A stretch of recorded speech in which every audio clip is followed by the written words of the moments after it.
É importante que vocês façam os exercícios, mas eu sei que todos vão fazer, a gente vai dar um jeito de resolver problemas individuais. Tudo bem. O importante é querer fazer. Lembrem da nossa primeira aula, né?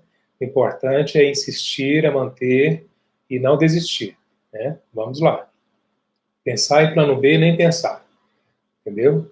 Pensar em desistir de jeito nenhum. Vamos continuar.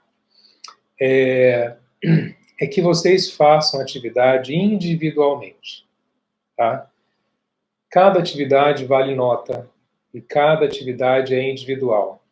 Então é imprescindível que vocês façam a atividade individualmente. O que eu estou querendo dizer é o seguinte: não é que não possa fazer com a ajuda do colega, conversar, não é isso. É que não enviem, não sei se isso aconteceu, né? Espero que não tenha acontecido, que não enviem a mesma tarefa, uma cópia da outra, entendeu? O exercício é individual, né? É isso que eu estou querendo dizer. Você pode até ter a ajuda do colega, os colegas podem solidarizar com você, isso é ótimo, eu espero que isso aconteça cada vez mais nessa turma, que é uma turma relativamente grande, boa, de gente estudiosa, que eu acredito que pode até ajudar os colegas, tá? Então, é muito importante isso. Mas, só dando esse toque para não fazer, não entregar a mesma tarefa, entendeu? Um copiar do outro e simplesmente entregar por entregar, tá? É uma chamada que eu tenho que fazer por experiência própria, né? Já teve casos em que, no final do semestre, atividade avaliativa, de recuperação, né, os alunos copiaram do outro e mandaram, achando que não ia ler ou algo assim. Não é bem assim, né, pessoal? Então, os colegas podem se solidarizar, pode ajudar o colega a escrever, mas não envie a mesma tarefa, tá? O outro aviso que eu gostaria de conversar com vocês é que a partir de amanhã eu vou começar a olhar as atividades que já foram entregues, começar a contá-las, vou começar a marcar isso tudo. É normal eu fazer isso no meio do semestre, né? Geralmente eu chego lá na sala, lá na televisão e apresento todas as notas de todo mundo, certo? E aí você acompanha a sua nota, entendeu? Você vai ver onde está faltando. Vamos fazer de uma forma bem transparente, bem tranquila, tá? E aí a gente vê onde está faltando, né, onde pode melhorar, ok? Vamos lá então, já receberam os slides, né? Eu só mandei essa imagem aí para vocês verem que eu estou colocando disponível para vocês dois links. O link dessa tela aqui, que é só a minha tela, né, conversando, e eu também estou colocando toda a tela do meu computador, que aí você pode acompanhar os slides, porque, né, depois que a aula terminar, obviamente, né, depois que a aula terminar, eu vou salvar a tela do computador e aí você pode acompanhar os slides comigo, ok? Podem acompanhar aí. E fiz questão de mandar a apresentação da nossa aula, entendeu? Então, a apresentação da nossa aula é muito importante, pessoal, tá? Aqui, eu estou colocando o que foi planejado para a nossa aula dar certo, né? Então, tal período, recurso, estamos utilizando o Educa, o WhatsApp, o YouTube, né? Está falando sobre a sociedade colonial do século XIX, tem a justificativa da aula, é muito importante, os objetivos, leia a descrição, né, que a gente é com base nos capítulos 17, 18 e 21 do livro Uma Breve História do Brasil, do Renato Vinâncio e da Mária Del Priori. Tem aqui a nossa atividade, e tem uma coisa muito importante, o critério de avaliação. Pessoal, critério de avaliação. é muito importante que vocês leiam a apresentação. Ela não é feita de forma para ficar solta, entendeu? Então, olha só, pessoal.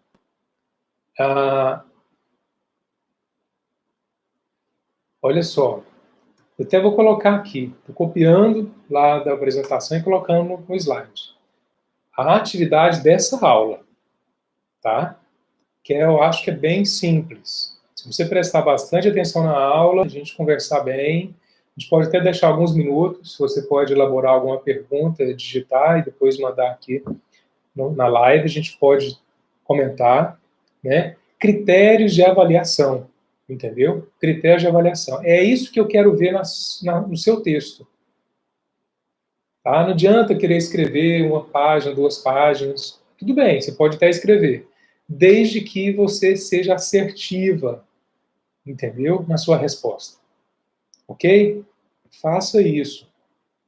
Quando a gente vai para uma prova difícil, é importante que a gente seja assertivo. A gente tem que matar a charada, tem que resolver isso. Tá bom? Bom, eu acho que agora já falei demais.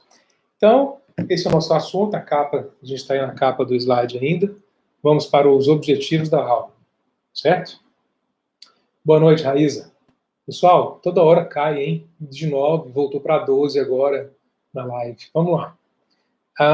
O objetivo da aula, então, é compreender as divergências na definição da sociedade do século XIX. A aula passada a gente chegou até o início do século XIX. Né? E por que eu falo tanto do século XIX? Porque é uma base estrutural do que você conhece hoje por sociedade no Brasil. Entendeu? Ele é uma base. Estou falando que é a mesma coisa, mas deu uma base. Né? Até porque a nossa história é muito recente. Tá? Muito, muito recente. A gente parece que é muito antigo, mas não é não. Nossa história é muito recente.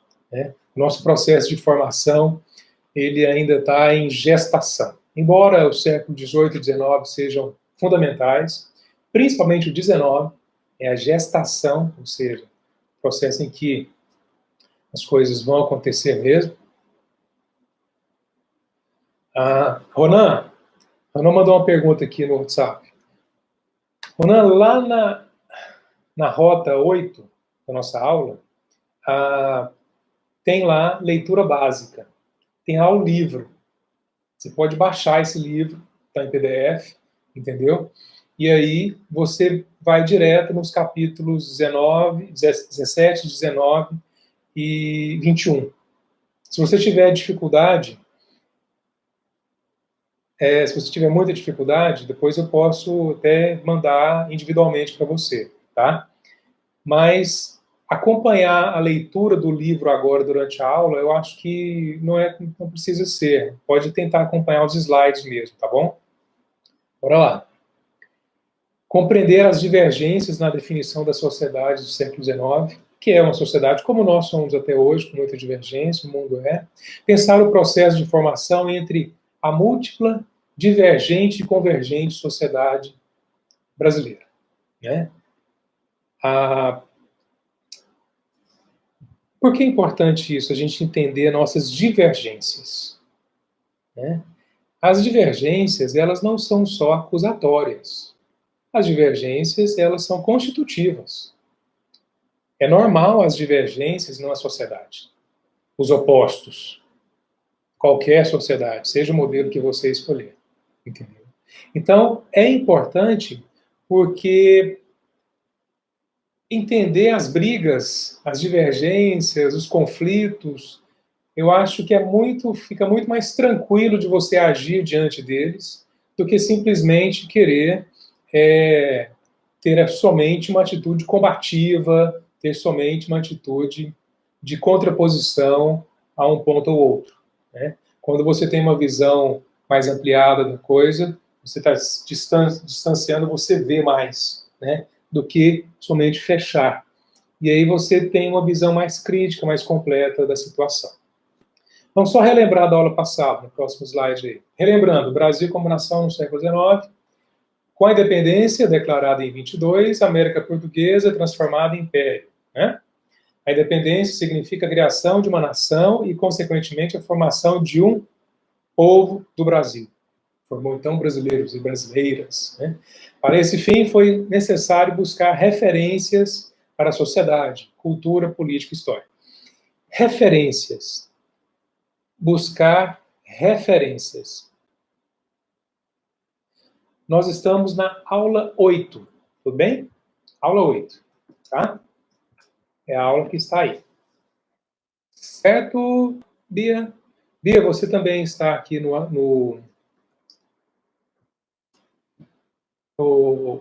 WhatsApp, no YouTube? Aula 8, tá bom? Beleza, vamos lá. Essas referências é interessante. Porque, querendo ou não, a gente vive num estado que eu acho muito legal a gente entender isso. É, de certo modo, privilegiado para a gente entender esse processo de constituição de uma região, né? Que é o Tocantins, né? Aqui a gente vive numa turma, cada turma que eu chego, eu pergunto quem é, quem não é, de onde é, né? Da região do Tocantins. E cada vez mais tem aumentado o número de pessoas do Tocantins, né? Boa noite, Uber. Baby, boa noite. Boa noite. Porque aqui também, Tocantins tem buscado as suas referências para explicar quem é o Tocantins. A gente falou de 1822 e a gente perguntou quem é o brasileiro, a brasileira. Né? Em 1989, nasceu o Tocantins, nasceu o Tocantinense, quando foi fundado o Estado. Então, tudo isso é interessante da gente pensar, que não está tão distante assim quando a gente pensa as nossas referências. Tá? Então, o próximo slide, como criar uma nação, então? A gente faz sempre aquela brincadeira, né? A gente sempre faz aquela brincadeira, né? Se você receber um país, se você receber uma região para governar, o que você vai criar, né? O que você vai pensar para definir essa região, né? E aí está nesse slide, como criar uma nação. Só dando uma pausa aqui, pessoal. Wanda, fiquei muito confuso em saber como foi o sistema de governo antes da independência, ou seja, na colônia. O sistema de governo aqui na colônia, né? Sim, o texto de Boris Fausto fala de muita coisa, com certeza, com certeza. Mas o sistema de governo na colônia era uma extensão da metrópole, lembra? Né? Nós éramos administrados por uma monarquia portuguesa, entendeu? Agora, não tinha uma gestão própria. Só passou a ter uma gestão própria aqui quando a colônia virou o Reino Unido, né, de Brasil e Algarve, que foi em 1808, quando a família real veio para o Brasil. Quando Dom João VI foge de Portugal e vem para o Brasil escoltado pela marinha inglesa, fugindo de Napoleão. Lembra daquela história? É aí sim que você pode dizer que começou a existir um sistema de governo aqui, né? Ou seja, antes da independência, nós tínhamos uma administração colonial, ponto. Né? Por exemplo, capital, né? A capital da colônia, primeiro Salvador, depois Rio de Janeiro, né? Existia uma capital administrativa, mas nós vivíamos então que a extensão da monarquia portuguesa, ok? Aqui não tinha rei, aqui não tinha imperador, aqui tinha governadores gerais, né? Tinham representantes da coroa portuguesa, entendeu? Ok, vamos lá então. Voltando aqui para o slide. Como criar uma nação? Os primeiros passos para criar uma nação devem organizar elementos que a identifique. Né? Elaboração de algo que signifique uma alma nacional. Onde é que a gente tinha que buscar isso, então? Né? Deve conter um conjunto de elementos simbólicos e materiais. E necessita de uma história real ou até de certo modo inventada, que proporcione uma continuidade do seu mito de origem até o presente. Wanda, só o seguinte, no livro do Boris Fausto ele fala de muitas coisas, né? Ele não responde especificamente a sua pergunta, mas eu espero que você tenha entendido, né? Que aqui existia uma administração da coroa portuguesa. Certo. Voltando aqui, então, para o slide. Você tem que buscar identificações de uma história local, você tem que buscar lembranças, uma memória de uma região. É claro que agora o Brasil, gigantesco do jeito que era muito difícil fazer isso, né? Porque até então a identificação com a região era muito local, a gente comentou isso, né? Não tinha, antes da independência, o brasileiro. Tinha a pessoa que era da Bahia, né? Pessoa que era de Pernambuco, do Maranhão, da Amazonas, de Goiás. Era uma identificação muito mais local, né? Agora, uma identificação nacional, isso passou a ser, então, pensado durante praticamente todo o século XIX, certo? Não foi inventado de uma hora para outra. Não foi. Né? Isso não foi criado de uma hora para outra. E quando a gente usa a palavra inventar na história das tradições, ou algo assim, o que acontece, pessoal? Quando a gente fala disso, não é simplesmente tirar do nada, entendeu? Mas é organizar uma linguagem que faça com que as pessoas se identifiquem com aquela região. Tá? O próximo slide, você pode continuar aí. Nessas histórias são criados os heróis, modelos de virtude. Né? Para adesão são criados momentos culturais, identificando o folclore, lugares importantes da história e natureza típica. Né? Isso foi sendo pensado ao longo do século XIX. E o interessante, só fazendo um parêntese, por favor, não se perca na explicação, que as nossas identificações com os séculos XIX e XVIII, elas não surgiram exatamente no século XIX, elas surgiram no século XX, né? Mais ao final. Né? Mas depois a gente explica um pouquinho disso. Continuando a leitura do slide. Né? Representações oficiais como o hino, o escudo, o brasão, né? A bandeira, e coisas também consideradas pitorescas, como a culinária, os animais, as árvores, os símbolos naturais. E aí eu acrescentei arte e artesanato. É comum você olhar para uma escultura de uma pessoa nua, toda branca, e falar, isso é arte grega. Você localiza a arte com a região, com a cultura. Né? Você vê uma coluna, ela é romana, ou então ela é grega. Você vê um suplá de capim dourado, você diz, é do Tocantins. Então a arte, o artesanato, as questões culturais locais podem ser muito enfatizadas, caracterizando uma região. Né? Isso foi muito... Boa noite, Adriele.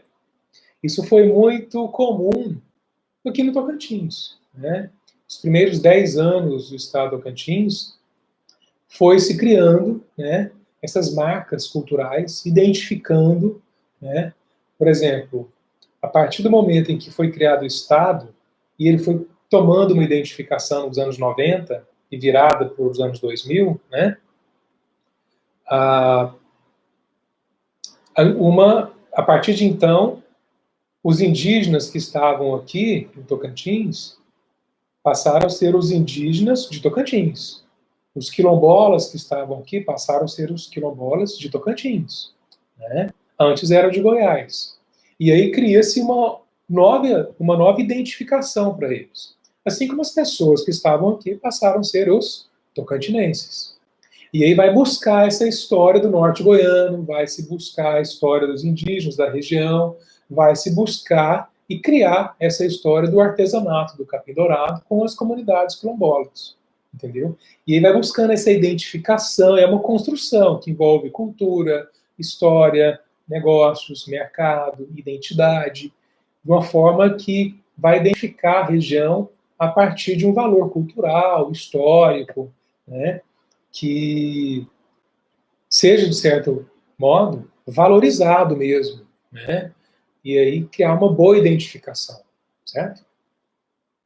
Só para a gente entender essa questão de identificação. No caso do Brasil do século XIX, era muito difícil fazer isso, mas aos poucos isso foi se tentando, ainda mais um projeto em que envolvia não só regiões. A gente sabe que toda a região do Brasil é muito rica com história local, mas também a gente sabe que nesse período essa identificação não era suficiente. Continuando então. Então, qual seria a história antes de ser Brasil? Próximo slide.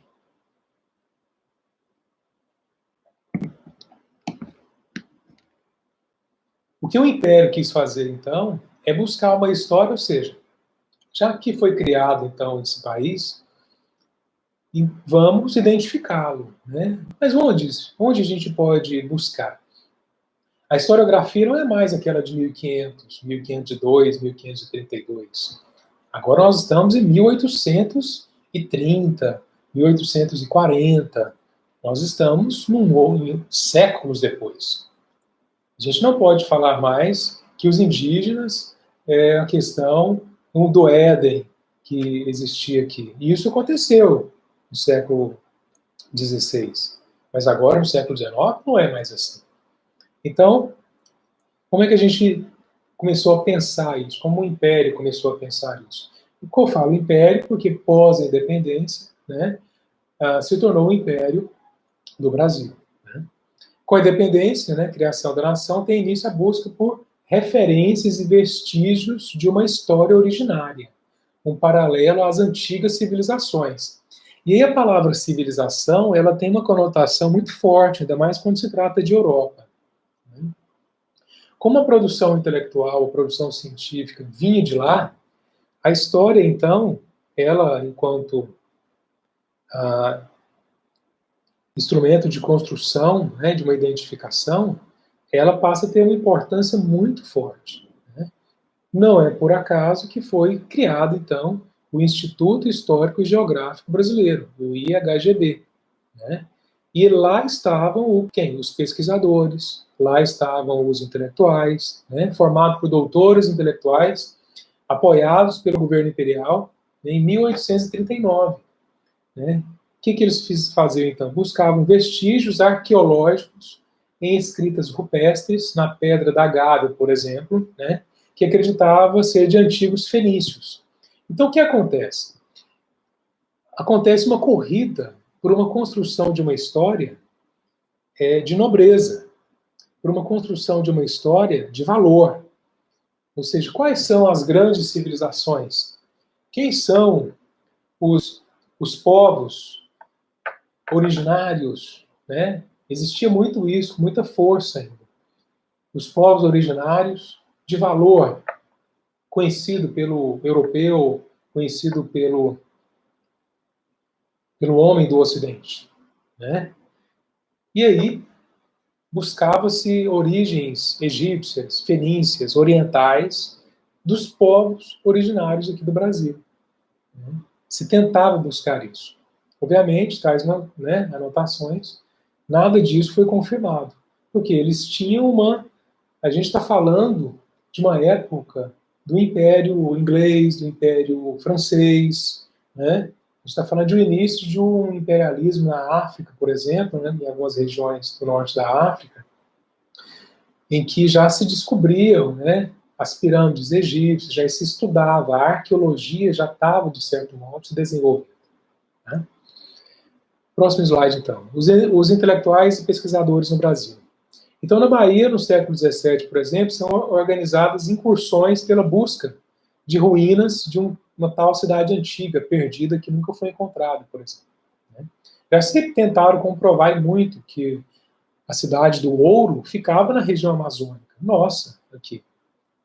Então, essas teorias começam a crescer cada vez mais, e já existiam até antes disso. Né? Outras pesquisas tiveram resultados positivos, mas sem o pretexto de civilização antiga, reconhecida pela história universal, europeia. Então, ou seja, se descobriram civilizações aqui na região do Brasil, mas eram descobertas pequenas, né? Um exemplo aí que está no slide, nós estamos no slide 7. Né? Um exemplo é a descoberta pelo cientista dinamarquês Peter Land. Ele identificou em Lagoa Santa, Minas Gerais, em 1840, fósseis humanos pré-históricos, né, confirmando as experiências sobre um antiquíssimo povoamento no território brasileiro. Mas nada de grande civilização. Né? Por isso que em alguns slides eu coloco assim, Brasil civilizado ou Brasil civilizado. Por quê? Porque como a base epistêmica, ou seja, de produção do conhecimento na região do Brasil, ainda era europeizada, porque era lá que se produzia conhecimento científico, né? As referências vinham de lá, buscando aqui, né, na América, referências de uma sociedade nobre, né? O IHGB localiza os sambaquis, por exemplo, que são vestígios pré-históricos da presença humana. Né?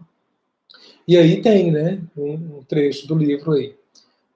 Fruto do romantismo epistêmico e estético da época, os sambaquis inspiraram, por exemplo, o Francisco Freire, né, que escreveu uma monografia a respeito de uma suposta pirâmide localizada no Campo Ourique. Então, aquelas referências egípcias, aquelas referências do que o europeu considerava uma alta cultura, era buscado aqui. Né? E é claro que não encontraram nada. Né? E aí tem, no próximo slide, slide 9, tem aí parece um morro, né?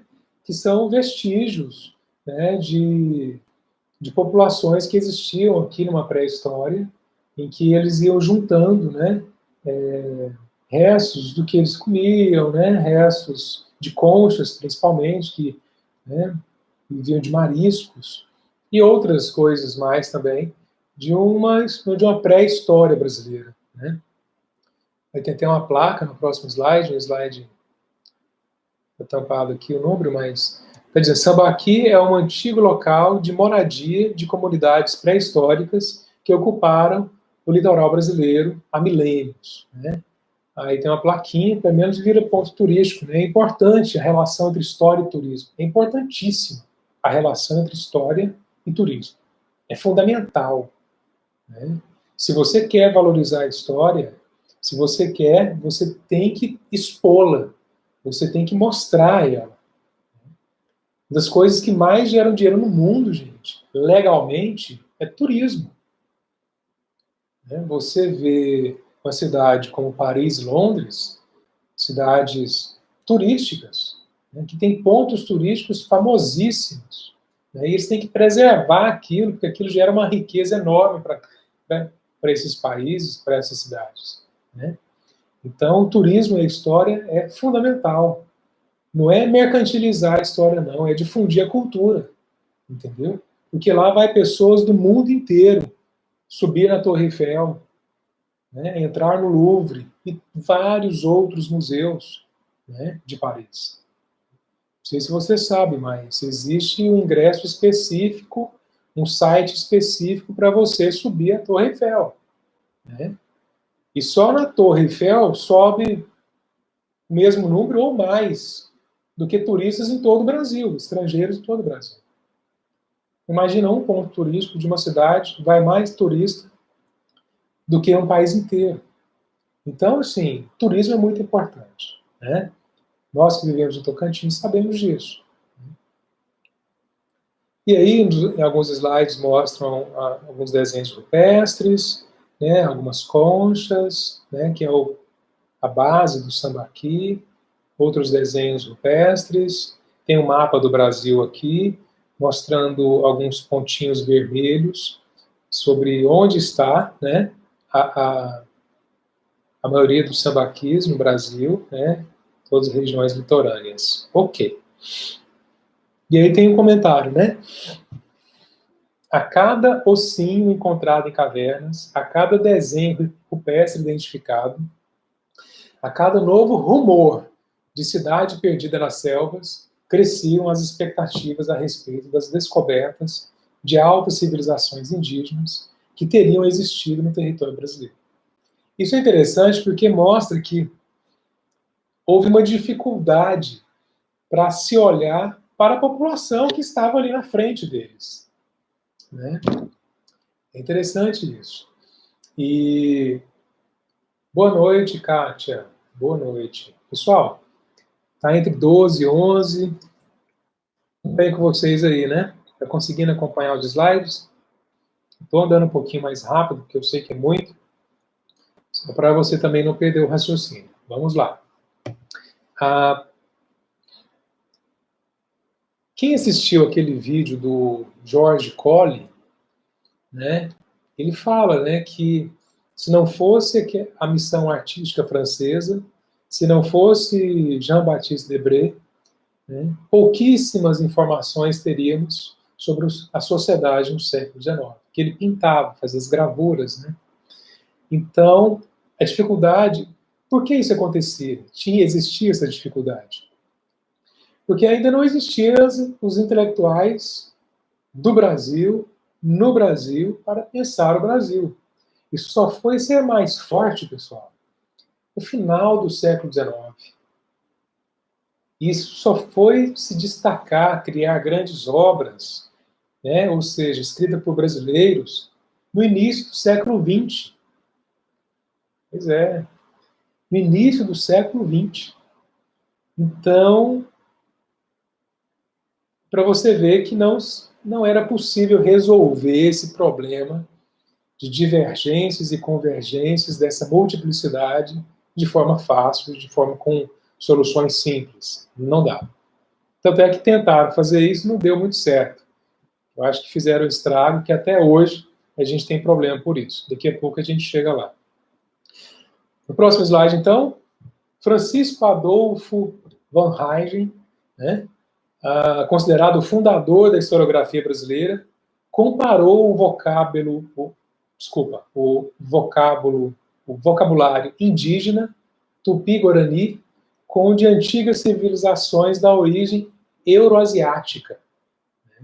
Em uma mistura de sagrado e secular, consideravam os indígenas do Brasil povos decaídos desde o início da colonização.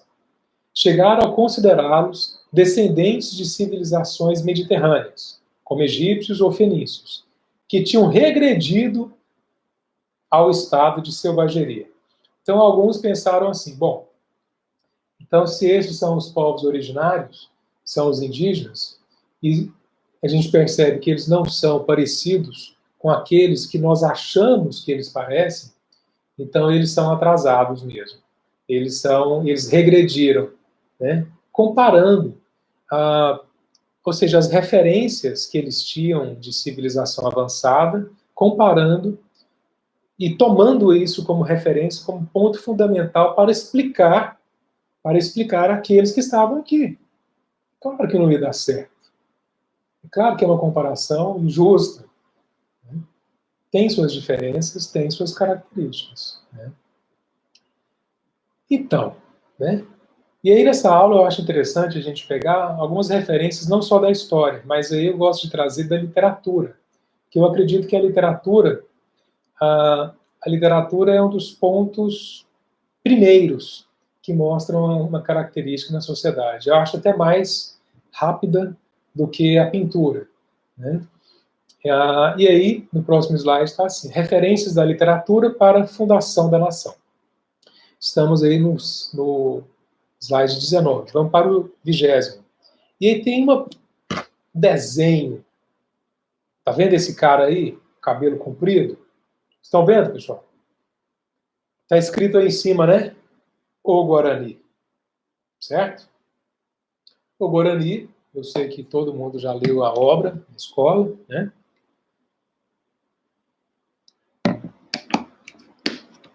Se não leu, já ouviu falar muito bem dela. Alguma coisa? Né, Rita? Muito bem. Mas olha só essa imagem. Eu peguei ela aí mais antiga mesmo, mais sujinha. Tem outras também. Porque essa obra, ela era uma obra, era um livro, né? Mas ela foi publicada como folhetim. Folhetim é tipo um gibizinho, é tipo um livrinho pequenininho de poucas páginas, que eles colocavam dentro do jornal, isso no século XIX. Né? Obras do José de Alencar. Né? E aí, olha, esse cara que está segurando essa loira aí no braço, aí é um indígena, né? É um índio, um herói enorme, forte, poderoso, entendeu? E esse aí é o indígena, é o índio brasileiro. Esse índio é herói. A obra, o Guarani, ela veio para exaltar, veio para engrandecer, veio para publicizar, para colocar lá no pedestal a população que deveria caracterizar a sociedade brasileira já no século XIX. O índio. Estou falando do índio porque era assim que eles eram tratados, eram nomeados. O índio, o indígena.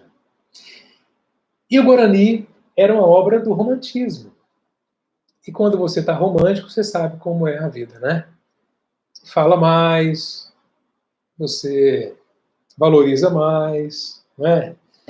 Você engrandece mais as coisas, ou seja, você demonstra uma valorização maior. Na literatura, o romantismo, então, era o exemplo do que eu estou querendo comentar com vocês, certo? E aí você vê, né? Olha o tamanho desse índio. Esse é o Peri. Está salvando a sua donzela, a Cecília, uma loira dos olhos azuis. Lógico, ela é europeia, né? E claro, ela é a Europa. E, obviamente, ele é o Brasil. Né? Ele é, então, a união da América com a Europa. Certo?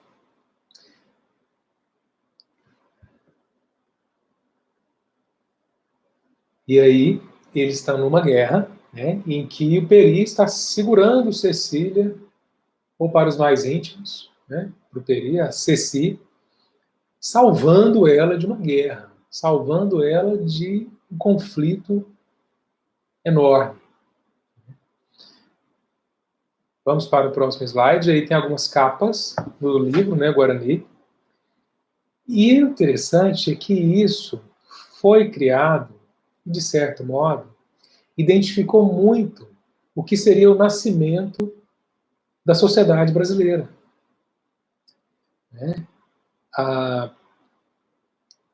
Aqui, nesse livro de capa vermelha, está aqui 11, Guarani, tá vendo? Lendas do Brasil.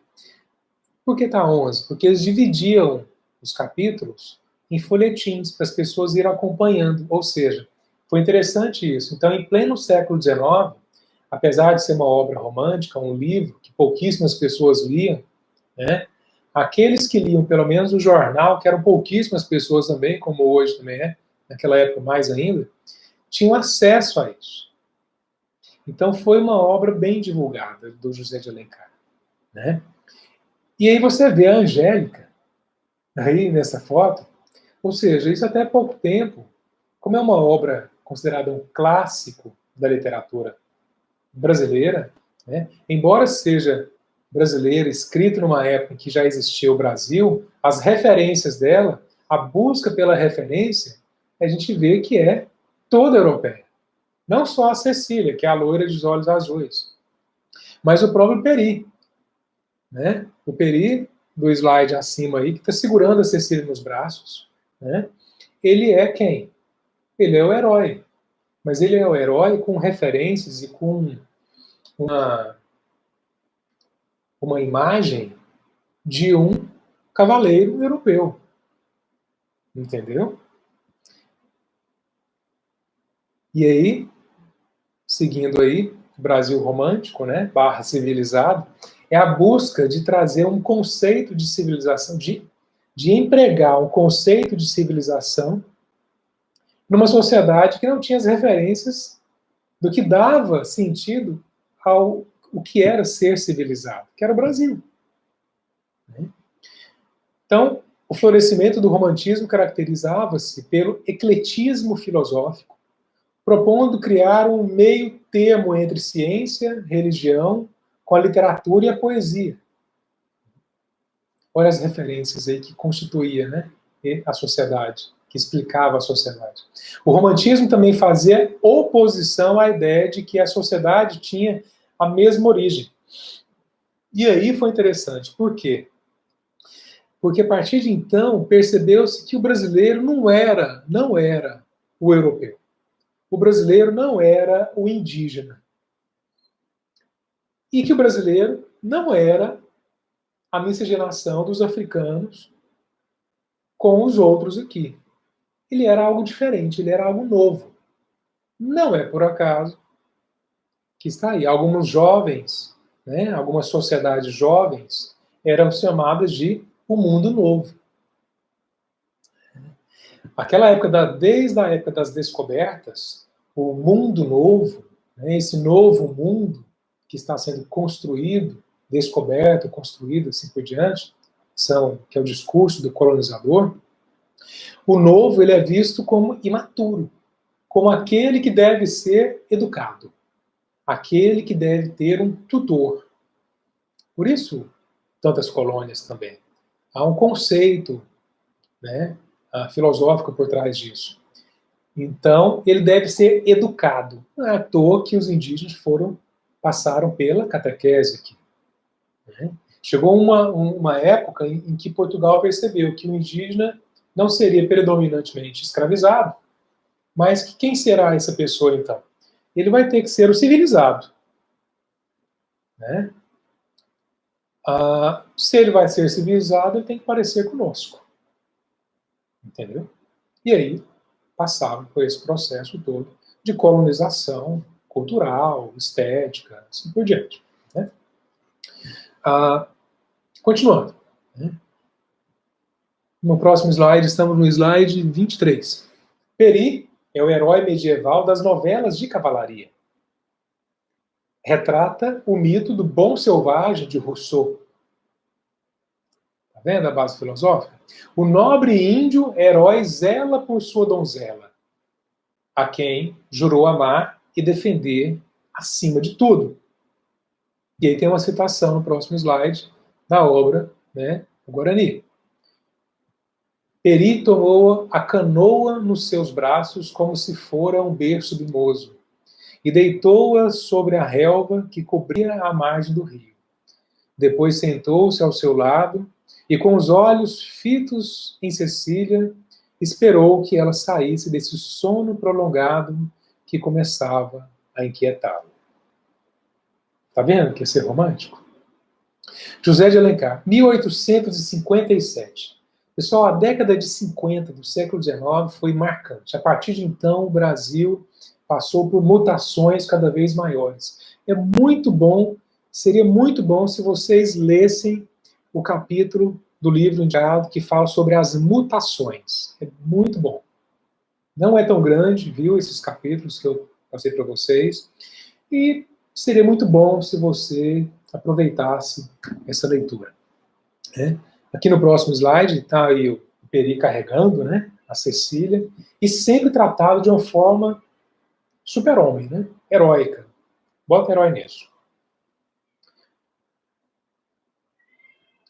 No próximo slide, Cecília é a Europa, Peri é o Brasil, né, índio que aceitara os valores cristãos. Né, formam o que? O mito de origem da nação brasílica. Essa nação teria, portanto, um caráter cultural luso, do povo lusitano, né, europeu, Portugal, e tupi, do povo indígena. É claro que tem toda uma generalização, eles não estavam importando com isso, quais as diferenças entre os povos indígenas, quais as diferenças entre Portugal, nada disso. Essas obras definidoras, né, elas são generalistas mesmo, elas generalizam todo mundo e pronto. Né? Quando o Ronan diz, o Guarani, grande obra clássica. Né? Por que ele fala isso? Por que a gente chama isso de uma obra clássica? Né? Porque ela moldou uma cultura de décadas, ou até séculos. Né? E ela é enfatizada até hoje. Mas é muito interessante a gente entender o Guarani por esse viés histórico. Né? Histórico e estético. Né? Porque ele define uma sociedade, ele explica uma sociedade. O livro, como obra romântica, tem seu valor na literatura. Mas também o livro, como obra de uma história de construção de uma nação, é bem interessante também da gente entender por esse lado. Continuando. Então, né, a literatura constitui exemplo da parte de um trabalho de identificação da nacionalidade. Né? Modelo explicativo da singularidade da cultura brasileira. Buscando alguma singularidade, né? Uma explicação totalizante, como estava dizendo agora mesmo, da cultura para definir o seu povo. Óbvio, né? Um outro exemplo de totalizante, de tratar todos os escravizados, né, todos os negros, como somente africanos. Chamar de africano não define muito bem. Né? É igual a você ir para outro país, outro continente, e falar, você é sul-americano.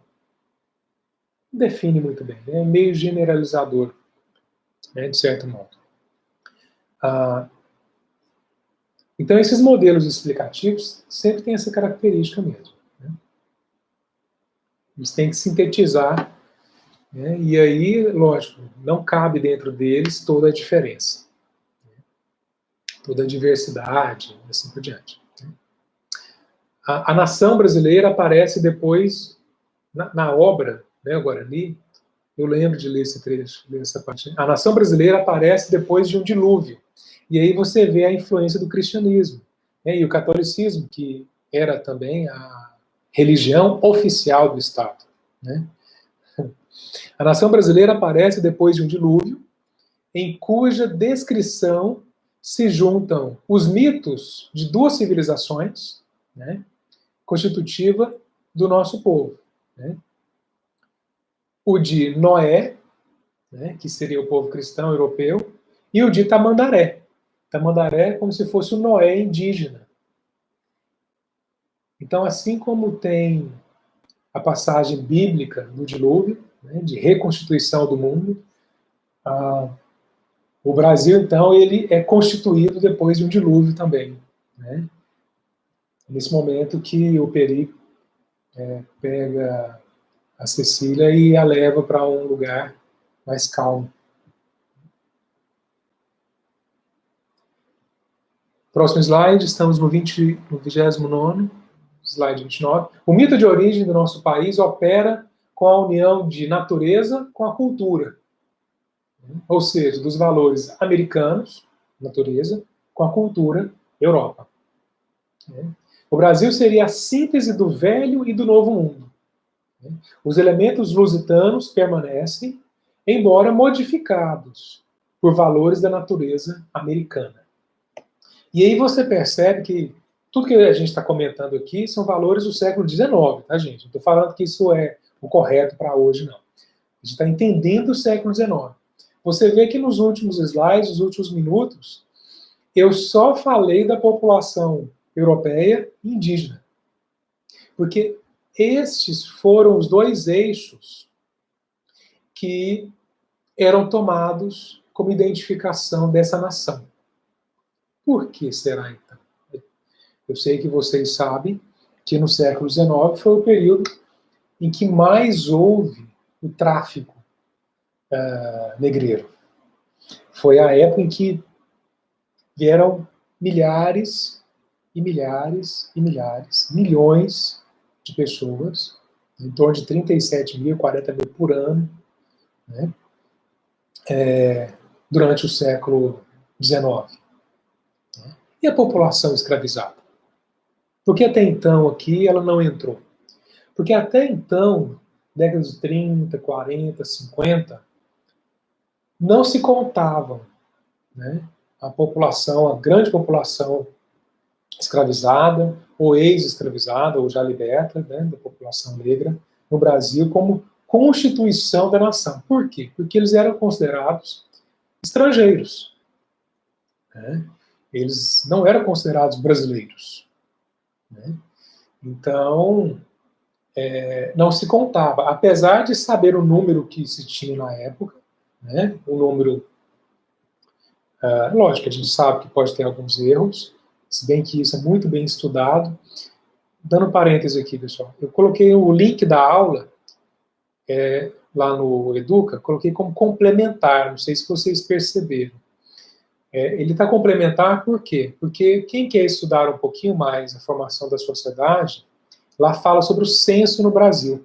E o primeiro censo, você sabe quando o IBGE conta a população brasileira?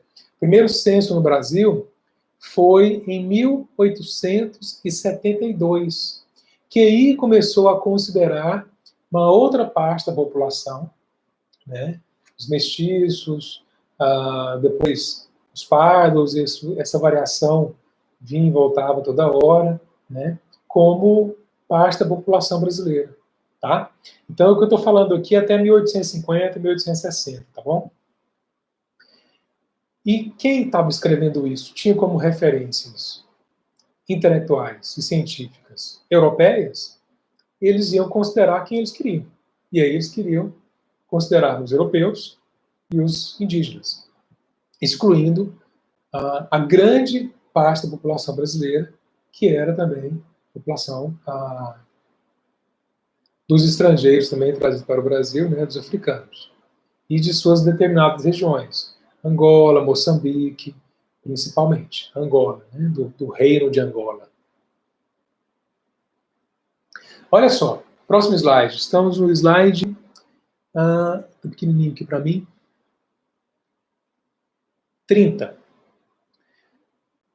Esse nome é importante no século XIX. Karl von Martius, naturalista alemão, revelou o mix social da história do Brasil, resultado da fusão de 3 raças. Esse era o termo que ele utilizava. Branca, negra e índia. A tese de Martius estava em dia com os mais avançados debates científicos, como, por exemplo, de Francis Galton e Darwin. Eu lembro de uma colega, acho que foi a Ana Flávia, que comentou sobre essas teorias do século XIX. Essa é a aula que a gente comentaria ela, né? A tese do Karl von Martius, ela é o que praticamente o IBGE faz até hoje, né? A Constituição, lógico, com outras bases, mas até hoje, quando você vai responder ao IBGE, por mais que você se identifique com as opções ainda são essas, né? Tem outras, né? Tem outras cores que eles utilizam lá, né? Tem o pardo, tem o amarelo, tem outros matizes que o IBGE utiliza. Mas foi no século XIX que criou-se essa separação no Brasil entre brancos, negros e índios, né? E isso é uma herança de até hoje, né? Só que é muito simplificadora, né? Ela não dá conta também das divergências, né? A tese de Martius, então, estava em dia com os mais avançados debates científicos. Foi nesse período que começou a ideia de raça, né? Surgiu uma área do conhecimento que estudava a raça, né? Que é a raciologia, o racialismo começou a ser discutido, e aí isso deu bastante discussão desde aquela época, né? No próximo slide, né? A teoria das 3 raças foi constituída para representar um símbolo da nação. Os brasileiros foram vistos como diferentes dos portugueses, atribuindo legitimidade às aspirações de 1822. O que isso quer dizer? Que a partir de 22 tinha que se pensar quem era brasileiro, né? O Karl von Martius, ele, na verdade, foi um concurso que teve, né, que vários intelectuais participaram para explicar essa sociedade brasileira, e aí a tese dele foi a que ganhou, né, foi a escolhida pelo Império. A teoria contribuiu para a formação de uma identificação entre os que aqui viviam, mais um povo diferenciado daquele do antigo colonizador. Ou seja, passou a considerar que estava se formando, então, um povo que era brasileiro. E uma das características mais importantes desse povo foi todo o processo de miscigenação durante toda a história colonial e agora imperial. Karl von Martius foi, por décadas, o guia a respeito de como se deve escrever a história do Brasil também. Segundo Martius, o que faria do Brasil uma sociedade positivamente diferente da portuguesa não seria propriamente a presença africana, mas sim a indígena. Tanto para indígenas quanto para os escravizados, ambos foram colocados como determinantes para o futuro da formação social do Brasil. Quando isso veio crescendo, e depois, posteriormente, com o censo de 1872, e aí se perceberam que a população africana era imensa, era muito grande, né? Por exemplo, a elite brasileira tinha aquele lado preconceituoso da africanização do Brasil. Né? Isso por quê? Porque as teorias de divisão entre raças, né? As teorias envolvendo eugenia e tudo mais, né, pregavam isso. Né? Ou seja, a ciência pregava isso. Não era só uma política brasileira, de uma elite brasileira. Era uma elite intelectual em nível mundial. O mundo indígena teria conservado, isso era o discurso da época, né, por isso que eu coloquei imaginário, né, que o mundo indígena teria conservado a nobreza, a generosidade e a bravura do mundo antigo, né, valores que não existiam mais na sociedade contemporânea. Então, assim como Peri, buscava-se criar, inventar uma nobreza, uma notoriedade, né, sobre as populações indígenas. Ou seja, por isso que tem uma certa invenção sobre toda essa questão. Próximo slide. Mudanças na prática e na linguagem. Tudo isso foi muito importante para a gente entender agora alguns conflitos de hoje. Hoje em dia você vê algumas discussões no Brasil de grupos, de militâncias, né, falando de movimentos, né, sobre uma volta à África, sobre uma valorização da cultura, de um retorno ao continente africano. Eu acho que muitos desses termos também são universalistas, né? Poucos deles conseguem especificar a região da África, né? Mas não é isso que vai resolver os problemas, né? A gente buscar uma identificação de como foi importante a cultura africana no Brasil é maravilhoso. Né? A ciência, a história, a antropologia, a sociologia tem estudado muito isso e tem dado bons resultados. Mas o importante também é de entender que isso constituiu uma cultura brasileira. Porque se você ficar voltando para a Europa, para a África, para a Ásia, para qualquer outras regiões, você não vai identificar a sua. Né? Isso é muito importante. E tem muitas pesquisas sobre isso. Né? No próximo slide aqui, também fala sobre algumas questões dessa predominância europeia, né? Porque é a questão de ser ou não ser civilizado, de parecer ou não parecer civilizado, né? De ser ou não ser. E aí, por exemplo, no café da manhã, o pão francês substituiu a mandioca cozida. Né? Na sobremesa, os sorvetes disputam com os centenários doces, né, cujas receitas foram transmitidas de geração em geração pelas fazendas açucareiras. Né? As formas de tratamento, como dona, sinhá, iaiá, dão lugar às denominações afrancesadas, como mademoiselle ou madame. Né? Isso tudo foi se misturando. A gente sabe que nenhum dos dois sumiu completamente, né? E nenhum dos dois existe por completo hoje em dia. Por isso que o século XIX é interessante da gente estudar. Mudanças na prática e na linguagem também, né, no vestuário. Né? Apesar do clima tropical, foi adotada a lã e o veludo como padrão, né, no Brasil. Né? roupas sobrepostas, como no caso das saias, compostas por 3 camadas de panos, né? As cores vivas, comuns. As roupas da época deram lugar também à sisuda e puritana cor preta. Ou seja, a moda também é uma expressão social, né? As formas, o tratamento. E hoje em dia a gente vive isso sobre outros exemplos, né?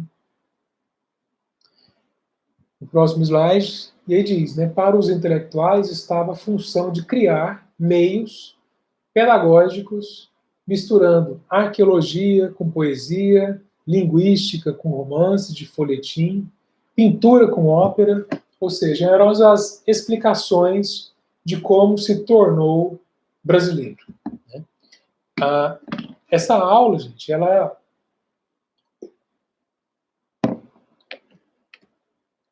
não vem para dar soluções prontas, entendeu? Ela vem para mostrar as divergências mesmo, né? E o século XIX foi um século de muitas divergências, né?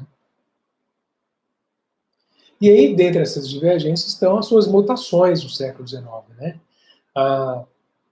Nessa mesma época, fora do Brasil, a Revolução Industrial valorizou a formação de mercados de consumo, né? A gente está falando agora de um mundo que é muito parecido com o que a gente conhece hoje em alguns aspectos. Nos fins do século XVIII, surgiram as críticas filosóficas ao sistema escravista, né? Os intelectuais sugeriam reformas aos administradores, né? No século XIX, já na segunda metade do século XIX, ou seja, 1850, 1860,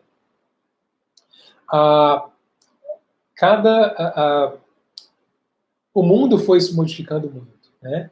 Nas últimas décadas do século XIX, a Revolução Industrial, as indústrias mesmo, o produto industrializado era comum já, né?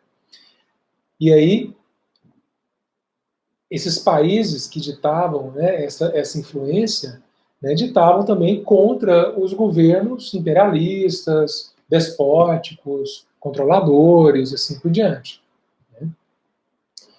O próximo slide, que fala das mutações, exemplo na Inglaterra. Em 1807, a Inglaterra aboliu o tráfico de escravos em todos os territórios ingleses, né? Em 1810, 15 e 17, pressionou o fim do tráfico no Brasil, né? Ou seja, antes da independência, né? Já pressionava Dom João VI. Entre 1826 e 1830, né, já é pós-independência, são assinados novos acordos que transformam o tráfico em pirataria, né, atividade ilegal em qualquer ponto do Oceano Atlântico. Ou seja, a influência inglesa da marinha inglesa sempre foi muito grande, né? No ano de 1845, tá vendo que vai chegando perto de 50?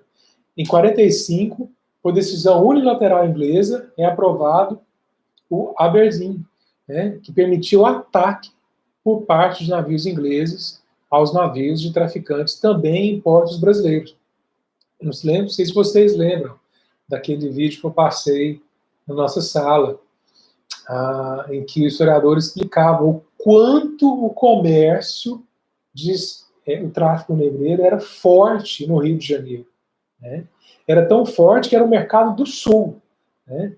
Os navios não saíam já da África, saíam do Brasil e ficavam numa rota unilateral, né? Angola, Moçambique, Rio de Janeiro, ou seja, era direto. Em pleno século XIX isso. Foi no século XIX, com as proibições, que mais se vendeu a mão de obra escravizada do Brasil.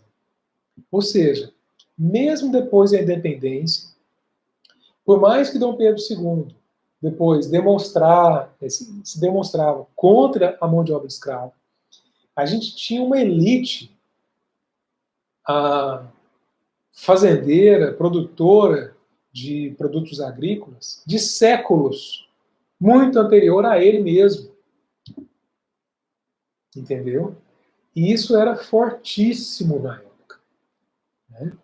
E a Inglaterra pressionando o governo, mas o governo não conseguia derrubar essa mão de obra no Brasil, né? E ele sabia que ele não poderia ser totalmente contra a elite, porque ela tinha uma sustentação econômica do país e política, como também não poderia ser contra, defendia que o fim do trabalho escravo tinha que ser paulatino, né, aos poucos. Porque ele sabia que ele não poderia promover uma revolução sangrenta, nem por outro lado também tentar gerar prejuízos altíssimos, tanto para a sociedade, né, quanto para a economia. No próximo slide. No Brasil havia o medo da africanização e a necessidade de trabalhadores para a agricultura ao mesmo tempo. Os fazendeiros, a elite mais influente, buscou trazer imigrantes europeus. De 1850 em diante, então, que começam essas mutações no Brasil, né? Mas até então, a mão de obra escravizada era muito forte, né? Quando a gente vê que no final do século XIX, já 1872, 1880, tinha uma quantidade de escravos registrados muito pequena, a gente sabe também que as relações entre ex-escravos ainda eram muito ruins, né? E tinha também alguns escravizados que não eram bem contados, né? Que eram das cidades. E muitos deles eram difíceis de saber onde eles estavam, né? Próximo slide. No ano de 1850 foi divisor, a década, né, de 1850 foi divisor de águas após a extinção oficial do tráfico negreiro. Com a lei Eusébio de Queiroz, definitivamente o Brasil deixa de ser um país importador de escravos, né? Cresce, então, o tráfico interno, deslocando milhares de cativos de regiões açucareiras em crise para as fazendas de café do Sudeste. Ou seja, do Nordeste, né, com a produção diminuindo, não é que o açúcar tinha acabado, mas existia um comércio interno de açúcar, de exportação também, né, e como nesse período a riqueza estava mais na região do ouro e das novas plantações de café da região sudeste, existia essa troca de regiões. Não sei se vocês já assistiram aquele filme, 12 anos de escravidão. Aquilo aconteceu demais no Brasil, né? O Brasil é tão grande, gente, que tinha algumas regiões que o discurso, a presença do pensamento abolicionista era fortíssima. Mas tinham outras regiões que o pensamento escravista era também fortíssimo. Aquela história do filme aconteceu muito no Brasil. O que trata do filme, pessoal? Um homem negro, né, que tinha sido escravizado, já era liberto, intelectual e tudo, né, um músico, ele foi sequestrado. Tinha demais isso no Brasil, sequestro de uma região e levar para outra região onde ele vai trabalhar como escravo. Horrível a história. Acontecia demais isso no Brasil. Aconteceu muito. E é cruel mesmo, né? A gente não pode tirar nem um pouco disso, da crueldade que isso acontecia. E tem que lembrar também que a mão de obra escravizada, gente, era de séculos. A mão de obra assalariada era uma presença ainda no Brasil que inexistia. Fraquíssima, fraquíssima, fraquíssima. Por isso que às vezes a gente vê alguns exemplos de mulheres, homens que compraram sua liberdade, né? Homens e mulheres negras, que compraram sua liberdade, e a primeira coisa que fazer era comprar um escravo para ele, né? E então, mas por que isso acontecia? Porque era mão de obra, não tinha outra. Por mais que poderia haver algum processo de tratamento diferente, era a força de trabalho mais conhecida, entendeu? Isso às vezes confunde as pessoas, né? E gera até algumas interpretações erradas, fracas historicamente, falando, se ele é negro, está escravizando outro negro, por que isso? E aí entra aquela discussão que a gente teve na sala, a questão não era a cor, não era a cor, entendeu? A questão era as relações mesmo de trabalho, né? E era o produto que era comercializado, né? Então, isso confunde um pouco as pessoas, mas eram as relações existentes, né? Quando a mão de obra do operário, que é uma característica muito local de algumas regiões, quando a mão de obra de algumas fazendas na região de São Paulo, na região sul do Brasil, né, de alemães, passaram vir para cá, né, muitos imigrantes alemães, muitos mesmo, né, foi um número muito grande no século XIX, e isso foi mudando muito aos poucos, paulatinamente, muito devagar, né. Rita, é porque a gente não é acostumado, a gente tem uma noção de história muito fraca, né? Mas não é surreal. Na verdade, era bem real, era bem comum, né? Teve alguns que ficaram, é lógico, isso são exceções de exceções, a gente não pode querer mudar toda a estrutura, né? Teve alguns que ficaram tão ricos que tinham até navios, né? Daqui, que saíam daqui, né? E ia para... Isso acontecia, tá? Ah, como, né, falei, o tráfego interno, né, e registra-se também a progressiva chegada de europeus. A gente já leu isso. Próximo slide. Né? Então, assim, para a gente começar a fechar aqui, né, na sociedade do século XIX existiam os emancipacionistas, os abolicionistas e os escravistas. Os escravistas que tinham maior influência, poder econômico e político também. Né? Os emancipacionistas, né, partidários da extinção lenta e gradual da escravidão. Os abolicionistas, que propunham a libertação imediata dos escravizados, né, e teve movimentos interessantíssimos no Brasil para isso, muito, muito, né, e os escravistas, defensores do sistema, ou, pelo menos, da indenização dos proprietários caso a abolição fosse sancionada. Existia esse discurso, nem todo mundo já ouviu falar disso. Existia uma ideia muito simples, né? Aquilo é minha propriedade, eu comprei, eu paguei.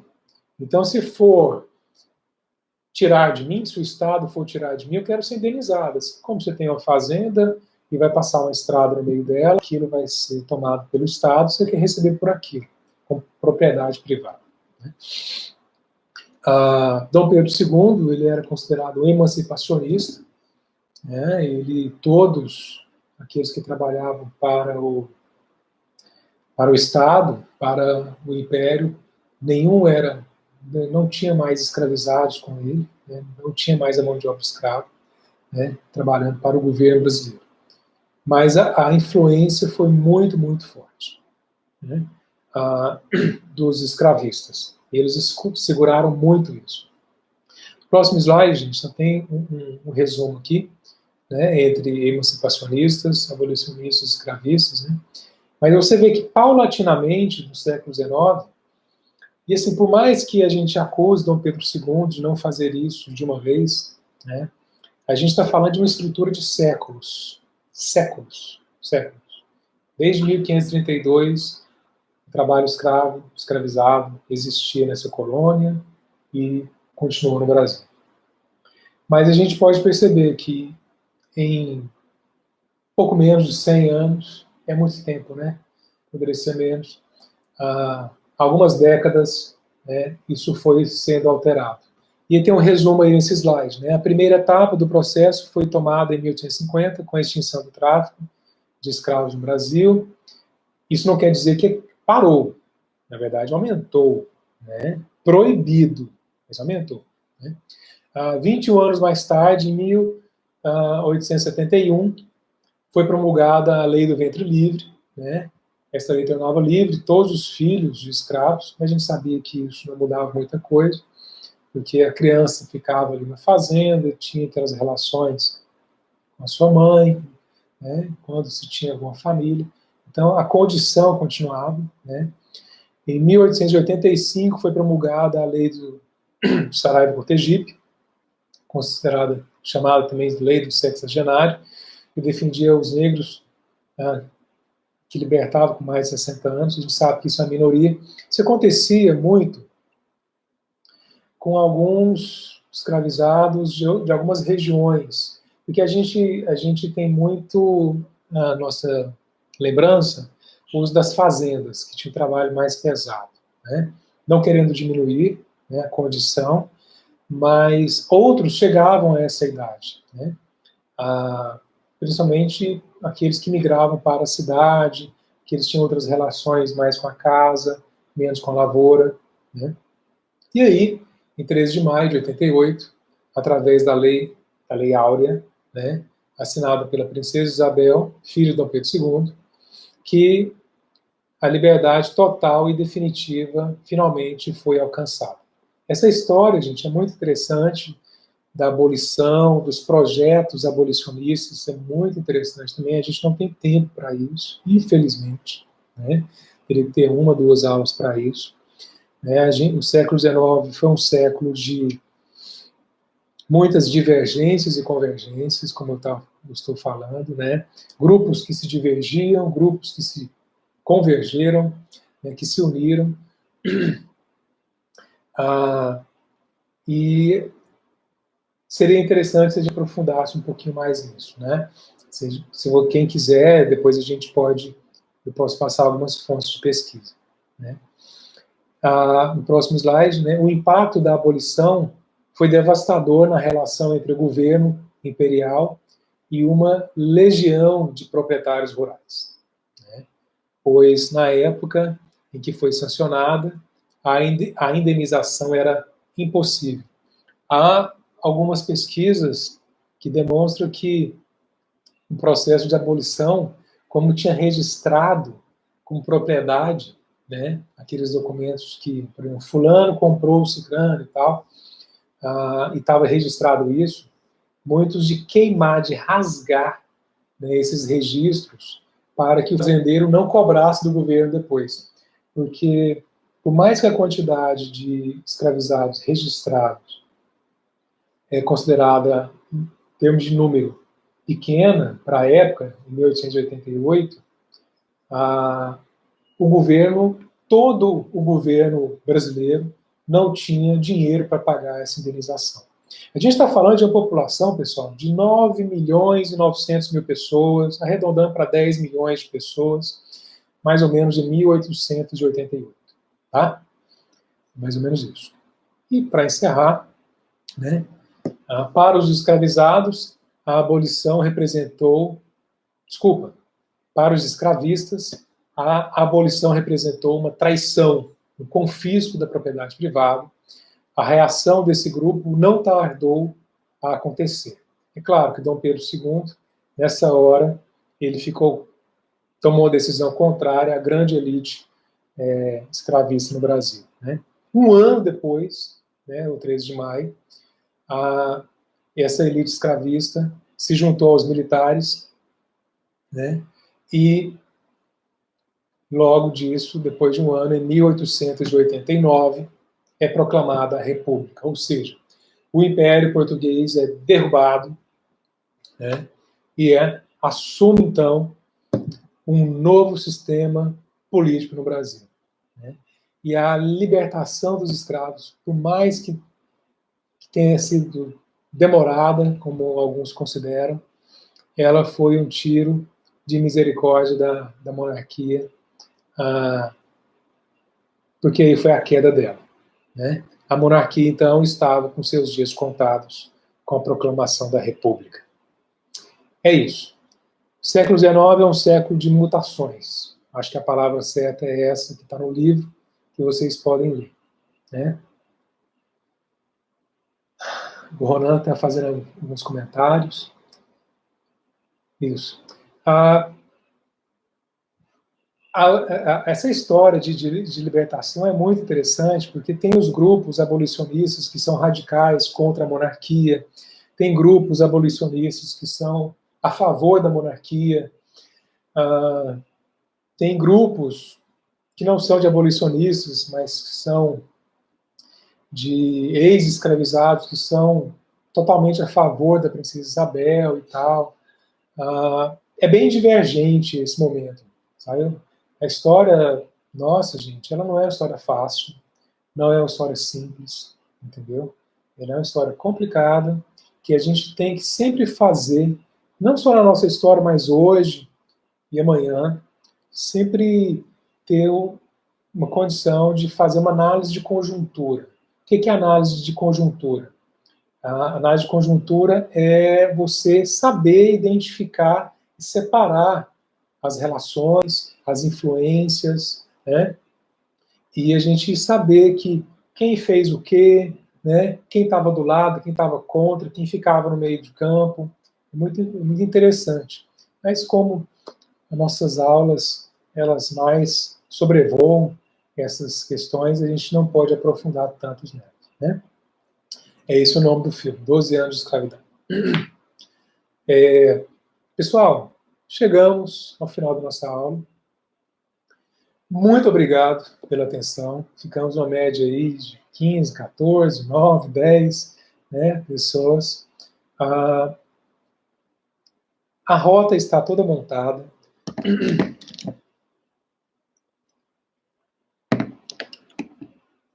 Como eu falei para vocês, leiam a apresentação. É importantíssima a apresentação da aula de vocês. Leiam, relatem indicativo de como responder. Você pode mandar a sua participação na aula, que é a nossa avaliação, né? Que é o que você aprendeu com a minha exposição, com os slides, e com a leitura, que é uma leitura legal, que você vai gostar, leitura leve, tá?